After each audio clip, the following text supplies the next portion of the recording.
Hey everyone, and welcome to Screams After Midnight, the horror movie podcast here from Mailflash TV. I am Peter, and joining me this October, this beautiful, sweet October, is Timmy V here, of course. Yo. So, yeah, like, honestly, we're recording these, so a lot of these episodes have been recorded in advance, but I know this is going to be at least 3 weeks into the Octoberthon, so I'm just going to pretend to be tired as if, oh, it's been a long month, like, we've been doing so many movies. Oh my Oh. There's so much work.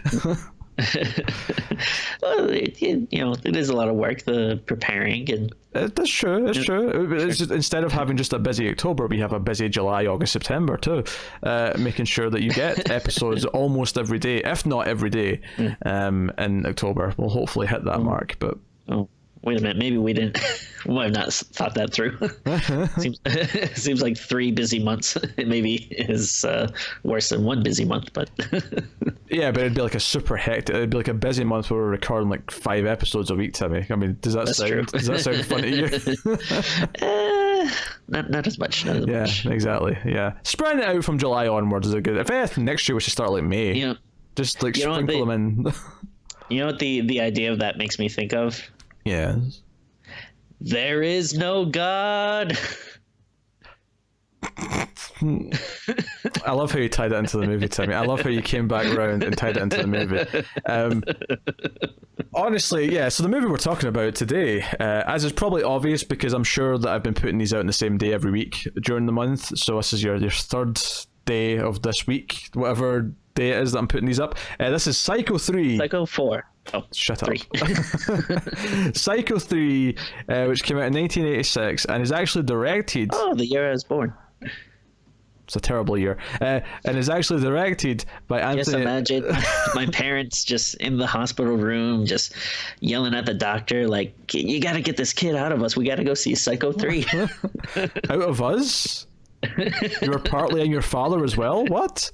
What's happening? Listen, I don't have to explain my birth to you. I think you do, Tim. But so 1986, directed by Anthony Perkins. So Norman Bates himself decided to direct this one. Yeah, behind the camera. Behind the camera, yes. I love how you're referencing a joke that you said on the news on an episode that would have come out in the middle of August 2 months ago. By now it's a classic bit that everyone loves. Yes, we recorded this the same day we recorded the Brightburn review, okay? Just for anyone who needs context what we just said. So Psycho 3, we'll talk about this. We'll obviously start spoiler free, and we'll give you a warning before we get into spoilers and do all the usual jazz and so on and so on. But yeah, so... Why don't we call this podcast Usual Jazz? Because it's not a jazz podcast? I don't know. That's a good name, though. Look, I know I say the phrase and all the usual jazz or all that jazz a lot because it's just one of the things that for some reason I picked up at some point and just kept saying. But I don't point out your tics. Well, I do sometimes. I mean, I say a decent amount. You say like a machine gun. It's really quite impressive sometimes how many you fit into one sentence. I want to make sure people know. That's what a good professor does. He makes sure his students are learning. You know. Do you know, I had I actually never had this teacher, but it was this thing where I only got him for maybe some subclasses, when my teacher was off, and this teacher would fill in for the period. But I had other friends who did have this teacher a lot, who always said the word right, but he said it in this sort of "ite" way where he dropped the R. But he'd always say at the end of sentences, just like you say, he'd always be like, so we're going to do this, right? And he would just keep doing it to the point where in the final year when we were doing our yearbook, they wanted to do like a page where it was like, the quotes that our teachers have, but they always say like their catchphrases. Because one teacher would always say, like whenever a kid would say, "Oh, can I wear my jacket?" Because we wore uniforms in school, okay? Because it was just that's a standard thing in the UK, right? But and it was very strict about the uniform. But sometimes if it was cold, people say, "Oh, can I wear my jacket because it's really cold?" And we had this one teacher who would sort of lick his finger and go, "The temperature is well within operational parameters," and that was his like joke. I know, but it was funny at the time. It was funny at the time. Okay? He'd also say, "All that glitters is not gold, but at least it has free electrons." That was another one of his jokes. What? Is he a math? Is he a math teacher? No, he was tech. He was a really smart tech teacher. But so we're doing this page, and I mean, I wasn't involved in the yearbook group. I was not that lame. But no offense to anyone. But this teacher, so people, but one of the rules that the teachers in charge said, oh, you have to get everyone's permission to put their quotes in the book, so they know they're not being made fun of, right? It's like a thing they're opting into. So when the students involved in this went to the teacher and said, hey, we want you to do this page of quotes, and we want to put down that you always say this word, and he was like, do I? And there was a teacher's assistant in the class who everyone just turned to, and the teacher just went and just like nodded really abruptly, really quickly. He had no idea he said "I" at the end of like every sentence. It was really funny. Anyway, that was a weird tangent to go down. Psycho 3. And we were actually pleasantly surprised. I mean, we've seen it before, but like our continuous notion of Psycho 2 is it's surprisingly pretty good and does some interesting things. Psycho 3, get into it. Again, we'd both seen this before, but I think, that idea of like, how did we feel getting into it for the first time, and how do we feel about it now? Was this only the second time you'd seen it, or you'd seen this a few times? Yeah, only the second. Yeah, same for me. This was my second time. I saw it the first time. I bought the Blu-ray, when Scream Factory put it out, like 5 years ago or whatever. No, actually, probably close to 10 years. No, 7 or 8, something like that. 2012, 2013 sounds about right. So really curious to see how this one plays out. Obviously, the second one ended. As much as we're spoiler free right now for 3, we do kind of have to mention that 2 ended with with Norman Bates returning to form, as we say. He's got a new mother figure, a new corpse, and it seems like he's now ready to kill again, kind of thing, from the end of Psycho 2. So Psycho 3 starts up, and not much time has passed, despite the fact that it's been 3 years since the last movie, and everyone looks a little bit older. No time has really passed in the context of the show. It feels like we're just like a month later, maybe, if that. And Norman is, to the outside world, appears to be kind of acting normal, and he's hiring help for his motel. He hires Jeff Fahey, who is funny to see because I know him from later stuff. I know him as an older man from Lost and from Planet Terror and a couple other movies that he's popped up in in more recent times. And he'll always be the lawnmower man to me. I've never seen it, but it's definitely a Screams episode at some point.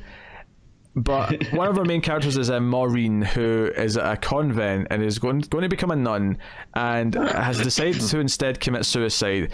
But when they try and stop her from jumping from the bell tower, she accidentally kills another nun because another nun loses her balance and falls to her death. So she's ostracized and ends up encountering Jeff Fahey and then ultimately Bates Motel. And she looks a lot like Marianne from the first Psycho, which brings up a lot of emotions for Norman. And of course, there's someone else investigating them. There's a journalist wanting a scoop, who's poking around, trying to like prove that he's still a psychopath or whatever. And that's your setup. That's your setup for Psycho 3. It's interesting to see the motel fully functional, and there's like guests staying there, because I feel like that's maybe the obvious thing to have done, is just have like a slasher movie where there's a bunch of guests at the motel and they start dying before anyone realizes. But hey, so what do you think of Psycho 3, Timmy? How do you feel about the third one? I do like it. I do think it is a bit of a drop off because you have the first one, which is obviously a classic, and then like we said with the second one, it's a really surprisingly good movie. Like and I think the second one is just so interesting because it feels like it's doing like something that's not the typical slasher, whereas this, it feels like they're just going, okay, well, we're not going to try for something different. Like let's just give in to what the people want and just do like a normal slasher movie, which ends up being fine. Like I think it's not amazing, but I think it's a fun little watch. I think it almost doesn't go far enough though to just be like, if it was just a full-on slasher movie, like I think it might even benefit from that compared to what it is, because I think it's okay. Like I think it's a decent watch. It's definitely a step down from 2. But it does this weird thing where it still kind of tries to play with the idea that Norman might not be killing people yet. Like he's still kind of like saying no mother, and like things like that. Yeah. And it's like, no, at the end of the last movie, that was it. The switch had been flipped, and we were ready for him to be a killer again. And you're still trying to play it like a will he, won't he, and that doesn't really work again. It was great in 2, but it doesn't really work here again. And the result of that is that when it does go kind of slasher movie style, it doesn't actually have that many kills. It really only has 2 kills before the big climax. Okay. Because it focuses a lot more on him having this relationship with this Maureen, who looks a lot like Marianne, or at least reminds him of Marianne from the first movie. Yeah. And it definitely, it feels like it's repeating some of the beats of Psycho 2 whilst also trying to be more of a slasher movie, and I think it ends up being a weaker version of both things. It's not a bad, I don't think it's a bad movie though. I think it feels more like just a sequel, and it feels like it's got less ideas than the last one did. Oh yeah, no, that's totally fair. I think it's a fun enough watch, but yeah, it's just like you're not really getting something special or unique about it. It's just like, all right, yeah, this is fine. I do like the kills, and there's like a couple of funny parts too, like like some that are kind of maybe unintentional, some that are intentional. And then like Anthony Perkins is still great. It's always he's the best part. He's the best part of the movie. Like he still has that kind of like that like good-natured mama's boy thing going to a T, and it still works perfectly, even though he's like 50. Like it still works. It really does. So no, like I can't fault that in any way. And obviously he got to direct this. I think his direction's solid. I think the movie fails because of his script. Like the failures are because of the script, not because of his direction. His direction is solid, and there's actually more returning characters from 2 than I remembered. The sheriff from 2 is here. A couple of the people at the diner are the same actors as the last movie. So it does that, which is nice. Yeah, and then we kind of alluded to it a little bit earlier, but I do like kind of how crazy the opening is. Like the opening is like wild. Oh yeah, the opening's insane because it like just starts with this ridiculous scene of her on this bell tower. It's very like Vertigo almost, and she's going to commit suicide. And then, well, it's completely I mentioned it earlier, but it just is completely black, and you just hear a woman scream, "There is no God," and then it cuts to a nun about to jump off a church. And I do remember like the first time I watched this, again I was on the high from 2, and then watching this with this opening, I was kind of like, all right, what are we in for? And then unfortunately it kind of is a little bit downhill from here, but I do love how just kind of bizarre and wild this opening is. It definitely opens in a way that you don't feel like a Psycho movie opening. No, right? Not at all. What it does do though is it actually has something the second movie didn't, in terms of like harkening back to the first movie. It has like a sort of driving sequence early on where it's not the exact same as the first one, but a big part of the first movie was the tense sort of driving stuff before she got to the motel, and this actually kind of does a new version of that, which I thought, that's cool, because 2 never had that. That was the one thing missing from 2, was like a driving section out in the middle of nowhere. So I thought that was kind of neat. There's actually scenes in motel room number 1 this time, so they've actually recreated it. I mean, assuming that they had, maybe the set just still existed, I don't know, but it was very much like seeing that room again in present day in color, and seeing someone live in there again. Yeah, which is kind of I gotta go by the I should do the Universal lot tour, because I think you stop by the Psycho house in that. You do, for sure. Yeah, you definitely. I don't know if the motel itself is there, but the house is definitely there. Yeah, and I think I've seen it before, because I like to go to Universal for when they do their Halloween horror nights, and then I think there's like one maze where you walk by it. But I've never actually like stopped and went there and got my picture taken or anything. But it seems fun. Yeah, no, I think the movie is pretty dependable, if never like really that exciting. There's actually one really cool idea in this that I like, which I'll get to in spoilers, but like I think the general going on of the movie, it is shorter than 2. It's because the one complaint we had about 2 is that it was almost 2 hours long, which felt far too much. Yeah, it's like the one problem. Whereas this is more of a 90 minutes, and maybe certain things are less exciting because it is a bit more generic than 2 is. But there is some interesting stuff going on, and the couple of kills we do get, one of them is pretty fun. One's a bit more just kind of typical and boring. Just what it is, kind of thing. So all right, we'll do spoilers. Do we have nothing else to spoil for you? I think that's fair. Yeah, I guess. No, I agree with you. Yeah, it's it is like a nice, if you're doing a marathon or something. I do think it is. You don't want to stop after 2. I do like going right into 3, but it's you definitely don't get as much out of it. Yeah, so full spoilers then from this point on for Psycho 3. It's so the big scenes that I want to talk about. Obviously, there's the early stuff where she's just kind of walking through the desert or whatever, and she ends up running into Jeff Fahey's character, who's Dwayne Duke, who's in his car. Duke, I said Duke. Dwayne Duke, in his car, and he picks her up, and he's immediately kind of sleazy, and it feels like he's going to put the moves on or whatever, and she's just kind of this nervous person, which she does, and it ends up raining, and they have to spend the night in the car, and yada yada yada. And he's one of these guys who just doesn't shut up. He just keeps talking like constantly. Yeah. And he's got this running thing where he keeps saying, "Watch the guitar." Whenever anyone touches his guitar, he's like, "Watch the guitar. It's my bread and butter. I'm a singer." But he's trying to make his way to Los Angeles. Yeah, to be a rock and roll star thing. So yeah, that's whatever. And he kind of puts the moves on her, and she gets uncomfortable, and she has to get out of the car.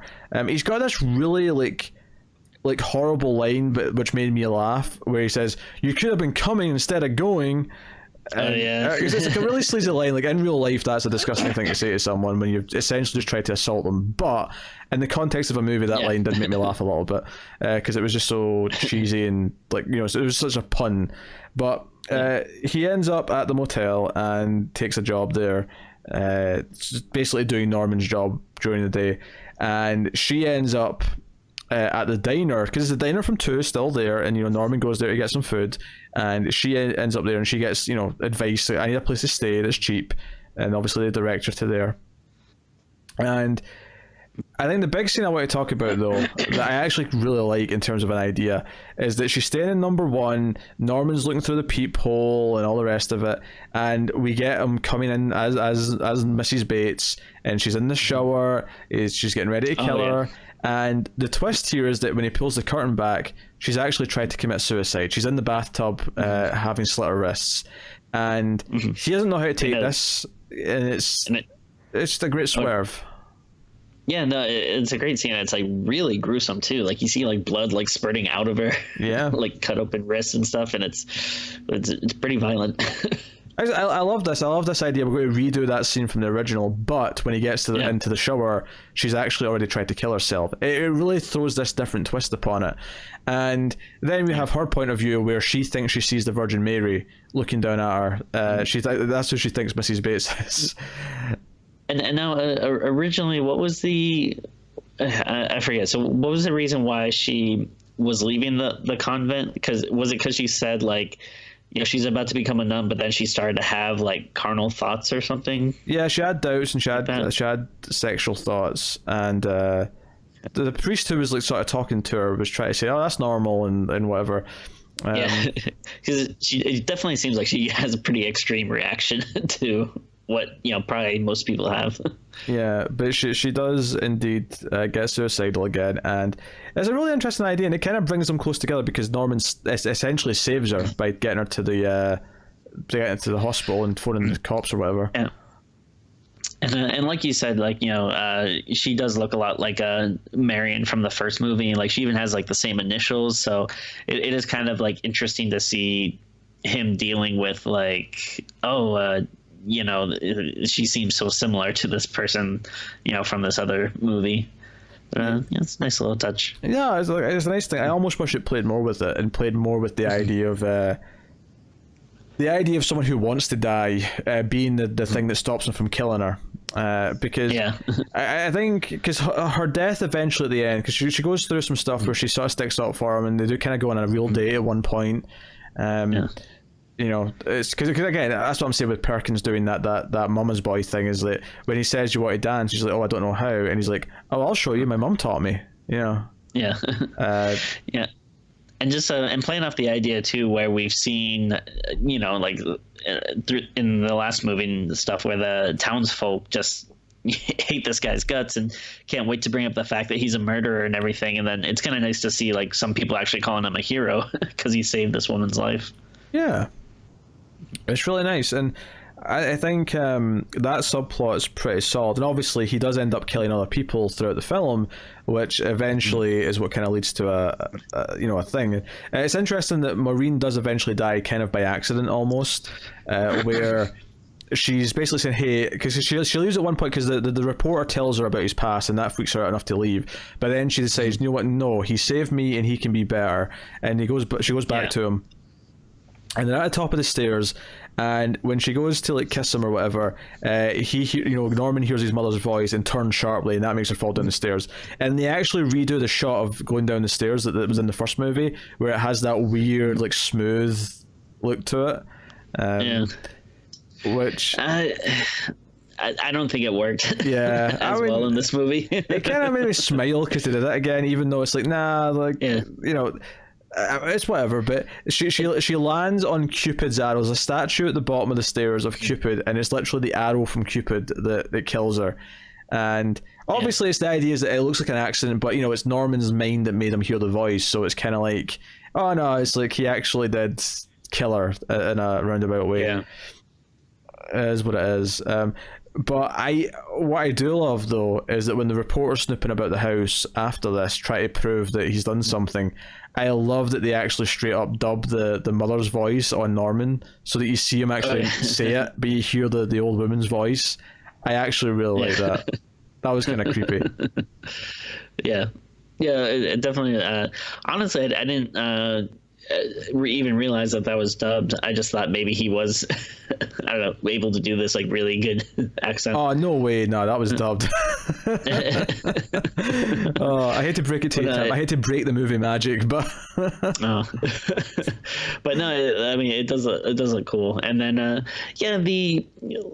earlier kills, like, they're not the most inventive, but I do think they work. Like I like the phone booth kill, and the scene actually really makes me laugh with the woman on the toilet, just because like I like the kind of like the horror movie trope of like, this person's looking straight at the camera and they see the killer and they start talking to him, but like they never respond. It's just like so funny to me. It's like, oh, it's you. Well, do you mind? I'm kind of going to the bathroom here.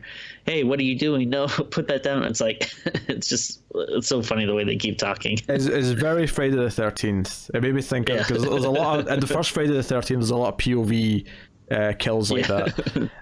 Made me think of that.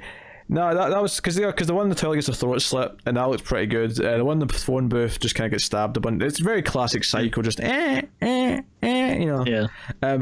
It's not amazing, but it's fine. Yeah, we have to talk about Jeff Fahey's whole subplot though, because he's this awful specimen of a human being, this Duke character, because he tries to assault Maureen, but he's at the bar and he tries to chat up the journalist, but then when she realizes that he works at Bates Motel, she realizes, oh, he can help me, so she kind of enlists him to like snoop on Norman a little bit. But he ends up meeting this other girl at the bar who's kind of into him, and they go back to his motel room, and we get this weird like build up to a sex scene where she's kind of like stripping on the bed, and he's like sitting naked, but he's holding two lamps, sort of like like pointed at her, so it's like two little spotlights, and it gives it this moody kind of atmosphere. And I'm like, what is happening? And they have sex, and afterwards she like tries to like sort of just snuggle a little bit, and he's like, get away from me. He's like, oh, don't tell me one of these guys who wants to roll over and go to sleep after. And he's like, oh, take a cab, go away. Like that, this is better than a vibrator. Tosses her out. Oh yeah. The specific thing that he tosses her out for though is that when she's getting dressed, she said, after he says, "Oh, I'm better than a vibrator," she goes, "Well, at least a vibrator gets me off." And he gets it. His feelings are so hurt. He feels so emasculated that he just tosses her out while she's still topless, and tells her to piss off. Which is why she gets dressed and goes to the phone booth. Yeah. I mean, Duke sucks, and I don't know, it's probably the worst part of the movie. Like, um, yeah, I feel like you don't really need him that much. Like, if you focus more just on like Norman and Maureen, that's definitely like the more interesting, meaty part of the movie. He's kind of there just to have a subplot that adds some tension of someone being around who's snooping on him, and that he's there to get like someone there, to get the girl there so that there's someone to kill, essentially. Is basically it. Because ultimately, the ending of his plot is just that Norman like kills him with a guitar. The guitar that he keeps telling people not to touch all movie. Norman just bashes with him until he dies. Because Duke does steal his mother's corpse. Well, I say his mother. Oh yeah, we'll get to that. He steals his mother's corpse and leaves him a note saying, "Oh, I'm in cabin 12. Sign mother." And but this actually reminds me, because when he's in there before he kills Duke, he actually stabs his mother's corpse a bunch of times, and you see the stuffing kind of like come out of her as he stabs her, which reminded me of the most disgusting scene in the movie. The first time we see Norman in this movie, he's doing some taxidermy on some birds that he's killed, and he's using this spoon to fill it with stuffing, this like the sawdust or whatever it is, and he uses the same spoon to then put peanut butter on his crackers, which he then eats. This is vile. The idea of the sawdust getting into the peanut butter is just disgusting. What? No. I like that you think that's more disgusting than like the sheriff that eats the bloody ice. I mean, that's pretty disgusting, but that's at least by accident. This is like him intentionally doing it, which really weirds me out. Because there's the second person that he kills while the party's going on with all the I think there might be college students, but some of them look like 40, so I don't even know. But like he's dumped the body in the ice, and the sheriff's taking ice from it, but he ends up like taking a bit of the ice where the blood's hit it, and he's like crunching on which, by the way, crunching on ice is like weird to me. Like, I can't bite ice. That's just if like I mean, I've definitely like had hot days and stuff where like I might suck on an ice cube, and then maybe like once it gets like really really thin, watered down, then you can crunch it. But just like a straight up cube, it is weird. And this scene is honestly, the scene is like pretty stupid, but it made me laugh a lot just because it is like so ridiculous. Like the body's just so obviously sticking out there, and then Norman's reaction, like when he kind of sees it, is like great. It's not like too over the top, but he does have like kind of like a little, like his eyes get big, like whoa. But there's also like other people standing around. There's like 4 people standing around, and no one sees the body, which I guess is kind of the joke. But it's just pretty funny. I mean, that's basically the movie. Like it's kind of it does drag a little bit in places. It could certainly use more kills. That is definitely true. Because at the end of the movie, when he has like these flashbacks to all the people that he's killed so far, it became apparent that it was like, there's only like 2 kills here. I mean, there's 3 including Duke, but in terms of like actual sort of stabby kills, it's just those 2. So the movie ends. He's chasing around the journalist in his house. Because the journalist has been doing some research, he goes and finds out that this woman, because the woman that he killed at the end of the last one, who claimed to be his real mother, has been missing, obviously, and she goes to investigate anyone who knew her, and discovers that she was in an asylum herself, and reveals at the end of the movie to Norman that she was lying about being his mother. So it actually kind of retcons this and makes the original Mrs. Bates the real mother again. And it turns out that she is her sister, but she believed because Norma stole her husband, or stole her boyfriend. She was crazy and believed Norman to belong to her. So she just claimed this, but she's actually not his real mother. And this is, it's a little sloppy, but whatever. It's fine. Actually, I think it's this scene where he stabs the corpse. I was thinking it was the Jeff Fahey scene for some reason. I think it's this scene because you think he's going to stab her, and then he stabs the corpse instead. That's a pretty cool scene. Like, it's okay. And then the only really notable thing about the very end is that as he's getting put into the police car, and the sheriff's like, "You made a fool out of me, Norman. You know, I believed in you. I believed you were better." And he's like, "You're never going to get out of prison now. You're going to be locked up for the rest of your life." And Norman says, "But at least I'll be free." The idea that he feels better because he'll be free from his mother in this house and everything else. And he does the smell at the camera again, like the first movie, in the back of the police car, and it all kind of goes dark around him, and it's just like his shadowy face smiling at the camera to wrap up the movie. So it's a nice little ending. Yeah, it's okay. It definitely feels like, I mean, it's another big step down from 2, which was obviously a step down from 1 because 1's such a classic, but 2 was still really good. You know, this feels like more of like a forced sequel. So, 2 was a hit in theaters again. We have to do a third one now. So someone think of a reason. Think of a premise we could use. It's like one of those movies where it's unnecessary, but at the same time you're like, well, it could have been a lot worse. Yeah, I mean, we've definitely seen horror sequels go much worse than this. You know, and I would say, like, there's still stuff that at least it does kind of feel like, true to the character. Like, some plot stuff gets like a little wacky or whatever, and but yeah, it doesn't feel like it's out of the realm of possibility for where this character and the story goes. And yeah, there's like, some decent enough kills. And again, Anthony Perkins is still doing a great job. So it's, not amazing, not on the same caliber, as the first 2. It's another, big step down, but still an enjoyable watch. Like, I actually, like this movie. But yeah, I mean, it's worth mentioning he has a hand at the end. He's got the corpse's hand. He snuck that with him. Oh sure, yeah. In the car.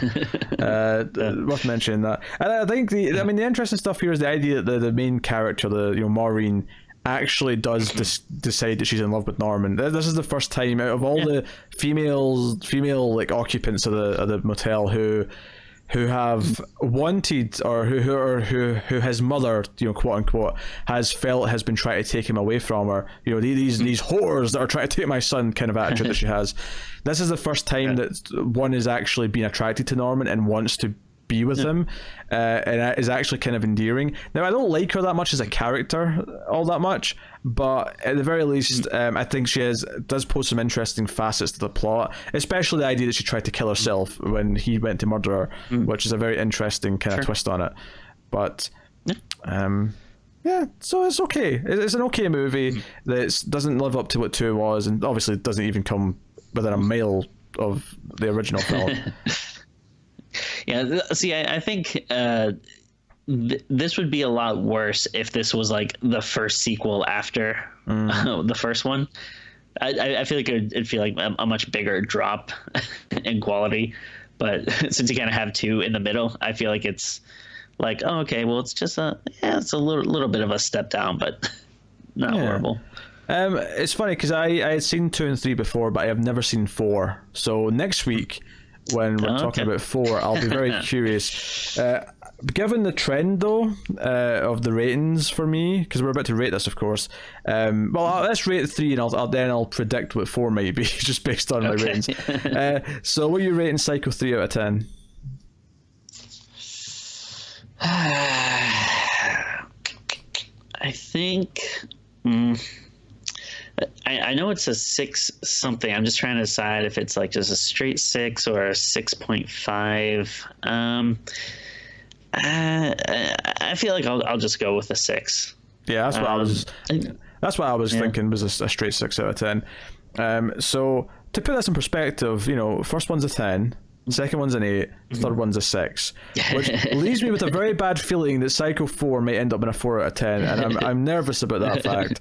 So I've not seen it. I'm trepidatious, but we'll find out soon.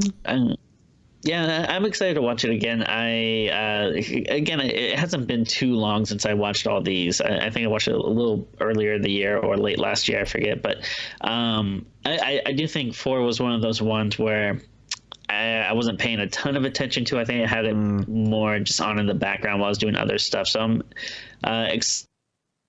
kind of excited to revisit it because I don't remember much about it other than kind of the main plot points. But at the same time, I'm not super excited because, given the trend and everything, I don't think it'll be the best, but we'll see. Yeah, for me, I think I mean, I don't know what to expect from it really, but I do know just from various readings or whatever over the years that for Anthony Perkins is only in the sort of wraparound story because it's mostly a flashback, which is fine. But part of the reason for that is because Anthony Perkins was already starting to be sick. You know, this was near the end of his life, and he was ill when they shot it, so he doesn't do much in the movie, which is a shame, obviously. So I'm curious to see what it is. It sounds like it may be a train wreck, but we'll find out. We'll find out soon. So, Psycho 4. It's what's funny is we said we're going to do all 4 Psycho movies. Not once did we say to each other, "Oh, we should do the remake as well."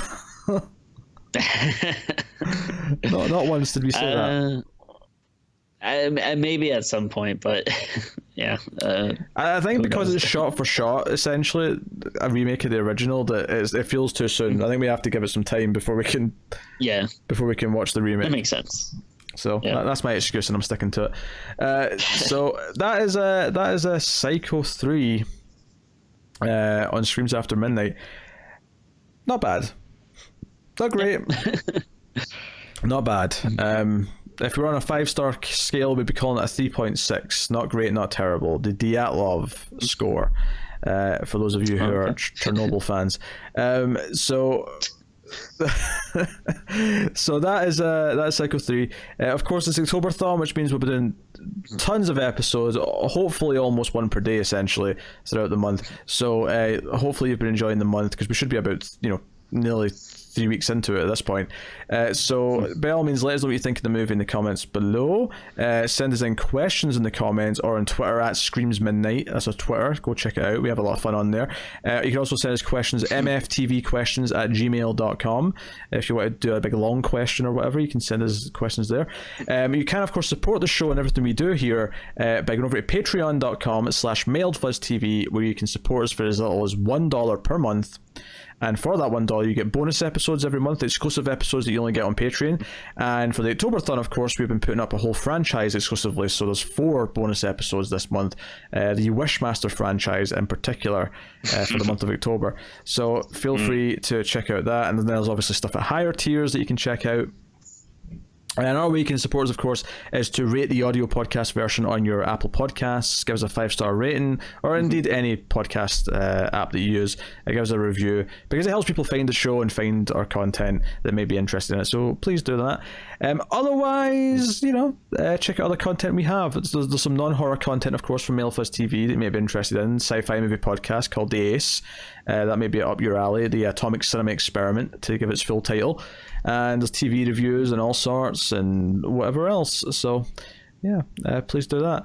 But otherwise, that is us. So, thank you once again for watching or listening. We always appreciate it. Keep watching scary movies, guys, and we will see you next time.